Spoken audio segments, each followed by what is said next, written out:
Another massacre.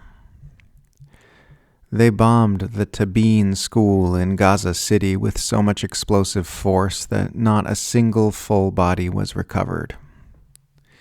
It was just pieces of people everywhere.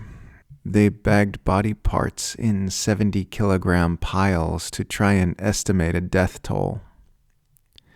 It was impossible to identify bodies or sort out which parts belonged where. Just one big stretch of undifferentiated carnage. Kind of like how the entire Gaza onslaught is starting to feel. These massacres are all starting to blur together, like the lifeless bodies ripped apart and mixed together in bags. We Westerners say another massacre when we talk about it, referring to it as just one more nightmare in an uninterrupted deluge of nightmares that's been going on for 10 months.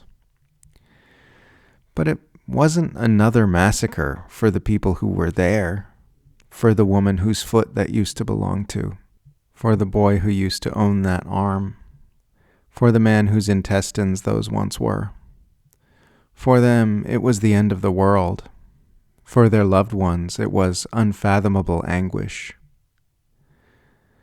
Each and every one of these victims in each and every one of these massacres felt as much as you and I, cared as much as you and I, hoped and dreamed and loved and longed like you and I, and was just as capable of suffering as you and I. Their bodies intermingle in the wreckage, and the massacres intermingle in our memories.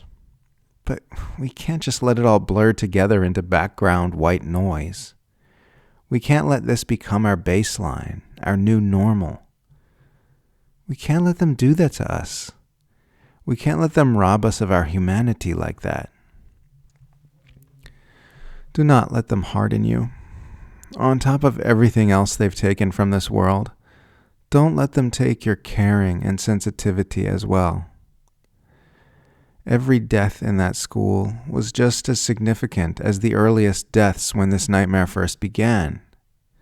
The only thing making us see it as another massacre is our reflex to avoid feeling it all for the first time from moment to moment. But this is all happening for the first time. That woman had never died before. Neither had that boy or that man. All their hopes and dreams and plans were cut off for the very first time. All their experiences, all their relationships, everything they had to share. Those endings deserve a bit more weight and a bit more reverence than having been part of just another massacre. It's safe to feel. It might hurt, but it won't harm. We can just pause, put our hands over our hearts, feel the feelings deeply and respectfully all the way through, and then get back into the fight to try and stop this thing. The victims deserve our sorrow. We deserve to have wide open hearts full of compassion. And the monsters who are doing this absolutely do not deserve to take it away from us.